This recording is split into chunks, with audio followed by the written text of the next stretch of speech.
चल भाई, एक बार सोप बताते हैं। सोप क्या होता है? सोप का मतलब होता है सोडियम और potassium salt of long chain of carboxylic acid. और ये जब बड़े बड़े कार्बोक्सिलिक एसिड होते हैं, बड़े कार्बोक्सिलिक एसिड जैसे 17 कार्बन, 18 कार्बन, 19 कार्बन, उससे तो इन्हें फैटी एसिड्स भी कहते हैं। क्या कहते हैं? फैटी एसिड्स भी कहते हैं। ऐसे कार्बोक्सिलिक एसिड को फैटी एसिड्स भी कहते हैं। इनकी बड़ी बड़ी चेन को हम क्या कहते हैं? इनकी बड़ी बड़ी चेन वाले सोडियम या पोटेशियम सॉल्ट को क्या कहते हैं? सोप। ठीक है। सोप के दो एग्जांपल, जैसे C17H35COON। ऑफ कोर्स इसमें इतना पार्ट आयनिक है। क्या है? आयनिक है। और इतना वाला पार्ट जो है वो नॉन आयनिक है। अब इसे हर किताब अलग अलग नाम से बोलती है। जैसे आयनिक को बोल देंगे पोलर, और इसे बोल देंगे नॉन पोलर। ठीक है। आयनिक पार्ट आयन से, तो ये कैसा होता है? हाइड्रोफिलिक। कैसा होता है? फिलिक का मतलब होता है लविंग। क्या होता है? लविंग। और इस पार्ट को बोलते हैं हाइड्रोफोबिक। क्या बोलते हैं? फोबिक। फोबिक का मतलब होता है रिपेलिंग, दूर भागने वाला। हाइड्रोफिलिक मतलब सॉल्यूबल इन वाटर, पानी से प्यार करता है तो इजीली पानी में घुल जाता है, सॉल्यूबल इन वाटर। और जो पानी में ना घुले वो है इनसॉल्यूबल इन वाटर। जो पानी में नहीं घुलता वो किस में गिरता है? ऑयल या ग्रीस में। सॉल्यूबल इन ऑयल या ग्रीस। भाई पीछे जैसे इस बच्ची के नोट्स जिनसे मैं लिखवा रहा था, उसने ग्रीस की स्पेलिंग ये लग दी थी। तुम मत करना ऐसे। ये देश है। ठीक है।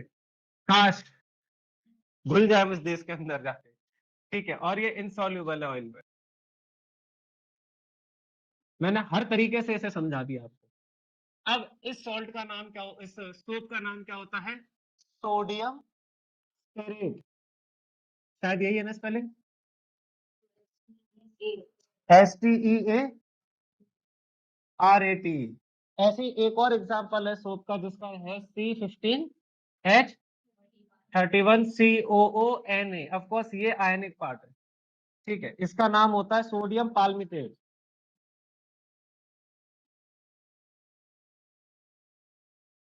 आप देखें why we are using this word sodium और पोटेशियम सोल्ट, क्योंकि यहाँ पे या तो सोडियम लगा होता है या फिर पोटेशियम लगा होता है। आपने सेपोनिफिकेशन रिएक्शन पढ़ी थी, उसमें क्या था? जब कार्बोक्सिलिक एसिड की रिएक्शन किससे कराई जाती है?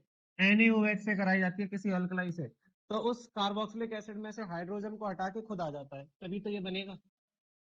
जैसे मान लो एक हमारे पास कार्बोक्सिलिक एसिड था C17H35COOH, ये था। इसकी रिएक्शन अगर मैं किससे कराऊंगा?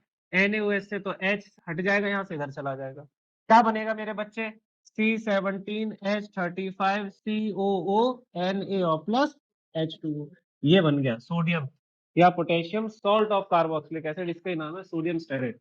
और इस रिएक्शन को कहते हैं सेपोनिफिकेशन रिएक्शन। क्या? सेपोनिफिकेशन मतलब फॉर्मेशन ऑफ सोप। अब सोप को स्ट्रक्चर को समझाते हैं। सोप में दो तरीके के स्ट्रक्चर होते हैं। ठीक है। सोप का स्ट्रक्चर कुछ ऐसे होता है। ये हो गई कार्बन की लॉन्ग चेन, और उसके आगे लगा होता है आयनिक ग्रुप। ये जो लॉन्ग चेन है बेटा मेरे, ये है हाइड्रोकार्बन पार्ट। क्या है? Hydrocarbon part. अगर बच्चा अभी भी ना समझ पाए कोई बात नहीं, मैं इसे ऐसे समझाऊं। C17H35 ये वो वाला हिस्सा है। ठीक है। और ये है आयनिक पार्ट। क्या है? आयनिक पार्ट, जिसमें आयंस होंगे, चार्ज होगा। कौन सा पार्ट होगा? ये होगा COO नेगेटिव और Na पॉजिटिव, ये आयनिक पार्ट। अब को जैसे ही सोप को पानी में डालेंगे, Na पॉजिटिव तो पानी में भाग गए, आयनिक है तो टूट जाएगा, आयंस बन जाएंगे। और क्या बचे रह जाएगा? इतनी चेन के साथ ये CO नेगेटिव बचा रह जाएगा। सोडियम के आयंस पानी में चले जाएंगे। जानते हैं ना, किसी जैसे HCl को डालते हैं तो H पॉजिटिव अलग, Cl नेगेटिव अलग, ऐसे ये पॉजिटिव अलग और ये पूरा अलग। ठीक है।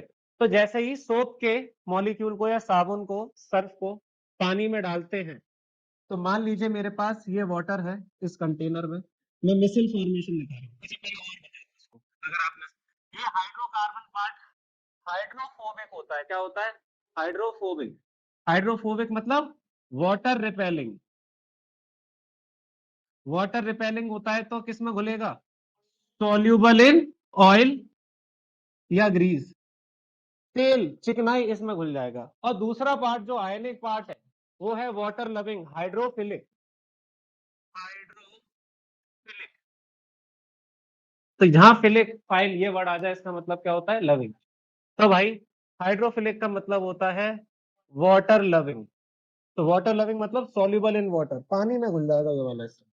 अब क्यों बार बार ये चीज बता रहा हूँ, अभी समझ में आएगा जैसे मिसल फॉर्मेशन। क्या ये दो चीज समझ में आ गई? अब जैसे ही मान लीजिए मेरे पास ये एक कंटेनर है, इस कंटेनर में पानी भरा हुआ है, मैंने साबुन के मॉलिक्यूल्स को डाला, तो ये देखो साबुन के मॉलिक्यूल्स ऐसे हैं। आधे बच्चों को तो स्पम दिख रहे होंगे।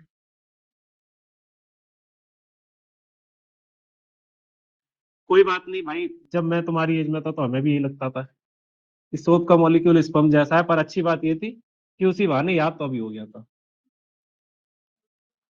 तो जैसे ये सोप के मॉलिक्यूल्स है, अब सोप के मॉलिक्यूल्स क्या करेंगे, सोप के मॉलिक्यूल्स को ये गंदगी दिख गई, क्या दिख गई है, गंदगी, ये है डर्ट या फिर डस्ट या ग्रीस। ठीक है, अब ये सोप के मॉलिक्यूल में आपको दो हिस्से पता है, एक ये टेल वाला हिस्सा है, ठीक है, और ये हेड वाला हिस्सा है। ये टेल वाला हिस्सा क्या पानी में घुलना चाहता है, नहीं। तो ये सारे टेल वाले हिस्से इससे चिपक जाएंगे। तो क्या होगा, ध्यान से देखते जाइए सोप कैसे काम करता है, क्लींजिंग एक्शन समझा रहा हूं मैं। तो जैसे ही ये डर्ट डस्ट ग्रीस का मॉलिक्यूल दिख रहा है हमें, तो ये टेल वाला हिस्सा आएगा और इससे चिपक जाएगा। क्यों, क्योंकि ये डर्ट डस्ट ग्रीस में मिक्स होना चाहता है। ठीक है, मान लो ऐसे मिक्स हो गया।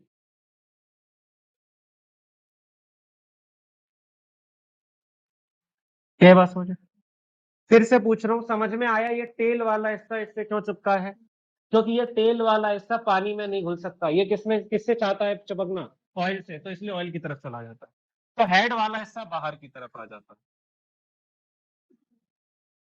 है। अब अगर क्वेश्चन टफ बनाना है तो ये पूछेगा हेड वाला हिस्सा ऐसे स्फेरिकल बॉल क्यों बना लेता है, क्योंकि हेड वाले हिस्से में क्या है, चार्जेस है, क्या है, तो अगर ये चार्जेस पास पास रहेंगे तो एक दूसरे को क्या करेंगे, रिपेल। तो इसीलिए वो एक दूसरे को रिपेल करते हैं, तो वो क्या बन जाती है, बॉल, स्फेरिकल बॉल जैसी बन जाती है। और ये हेड वाला हिस्सा पानी में घुलना चाहता है। अब इस तरीके से इमेजिन करो, मेरे ये जो हाथ है ये डर्ट गंदगी में चाहता है, ये पानी में घुलना चाहता है। मैंने देखा गंदगी का मॉलिक्यूल, ये गंदगी का मॉलिक्यूल, अरे रुक जाओ यार सिखा रहा हूँ भाई। तो मैंने देखा भाई गंदगी का मॉलिक्यूल, तो मेरे जो ये वाला हार्ट है, कौन सा पार्ट है, टेल वाला, ये जाके गंदगी को पकड़ लेगा और ये बोलेगा अबे पानी में चल, पानी में चल, तो ये क्या करेगा, पानी में जाएगा। इस तरीके से गंदगी को कपड़े से खींच के किस में ले आएंगे, पानी में। समझ में आया, एक हिस्सा गंदगी को पकड़ेगा और दूसरा हिस्सा पानी में जाएगा। तो इस तरीके से धीरे धीरे धीरे धीरे सारी गंदगी किस में आती जाएगी, पानी में। कपड़ा साफ होता जाएगा और पानी गंदा होता जाएगा। इसलिए दोनों पार्ट की बहुत जरूरत है। ये किसमें मिक्स होना चाहता है, पानी में, ये गंदगी से अटैच हो जाएगा और सारे जो हेड वाले पार्ट है वो पानी में आते जाएंगे उसे लेके खींच खींच के। इसीलिए बोला जाता है कपड़े को धुलने के लिए बार बार उसे क्या करते जाओ, रगड़ते जाओ।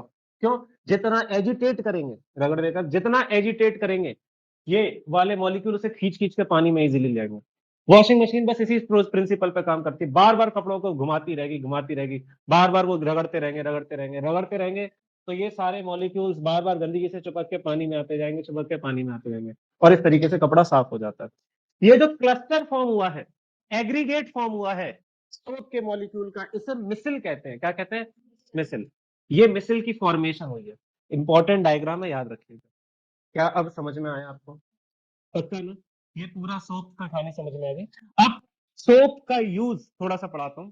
सोप की खासियत है it can not be used with hard water, इसे हार्ड वाटर के साथ यूज नहीं कर सकते। What is meant by hard water, किसी ने कभी पढ़ा है इस बारे में? नहीं, कोशिश अच्छी है पर बढ़िया है। हाँ, तो भैया पानी दो तरीके का होता है, एक होता है सॉफ्ट वाटर, एक होता है हार्ड वाटर। अगर पानी खारा है, नमक का कंटेंट ज्यादा है तो वो हार्ड है, अगर पानी खारा नहीं है ज्यादा तो वो कैसा है, सॉफ्ट। सिंपल भाषा में बताऊं, वैसे हार्ड और सॉफ्ट वाटर डिपेंड करता है कौन से सॉल्ट प्रेजेंट है कौन से नहीं। पर अभी ये समझ लो, पानी बहुत ज्यादा खारा है तो हार्ड है, नहीं खारा नहीं है तो सॉफ्ट है। अगर पानी खारा नहीं है तो सोप काम कर जाता है, ठीक है। लेकिन अगर पानी कैसा है, खारा है, हार्ड वाटर है, तो सोप मिसिल की फॉर्मेशन नहीं कर पाता, झाग नहीं बनता। फ्रॉथ, फ्रॉथ कैसे कहते हैं? झाग, उसकी फॉर्मेशन नहीं होती, बल्कि क्या बनता है? स्कम। क्या बनता है? स्कम होता है, एक चिपचिपा ऑयली पदार्थ। आपको अगर इसे फील करना है तो क्या करो, आप अपने हाथों पे ऑयल लगा लो और फिर उसे साबुन से धुलने की कोशिश करो। आप देखोगे वो साफ नहीं होगा ऑयल, बल्कि और चिपचिपा चिपचिपा सा बन जाएगा। That is scum. स्कम बनने की वजह से सोप हार्ड वाटर में काम नहीं कर पाते। ऐसी जगह पे फिर हमें यूज करना पड़ता है डिटर्जेंट्स का। किसका? सोप और डिटर्जेंट में डिफरेंस बताता हूँ। आप लोगों ने सुना होगा फेना, व्हील, ये सोप है। Tide, Ariel, Rin, Surf Excel, ये डिटर्जेंट्स है। Both are different. सोप सस्ते होते हैं, डिटर्जेंट महंगे होते हैं। सोप हेल्दी है, नेचर में बायोडिग्रेड हो जाते हैं। ये जितना भी नालियों से सोप का, साबुन का पानी जाता है, अपने आप कुछ समय बाद टूट जाता है, डिसइंटीग्रेट हो जाता है, नेचर को हार्म नहीं पहुंचाता। डिटर्जेंट बायोडिग्रेडेबल नहीं होते। हम जितना डिटर्जेंट यूज करेंगे, नेचर को उतना हार्म होगा।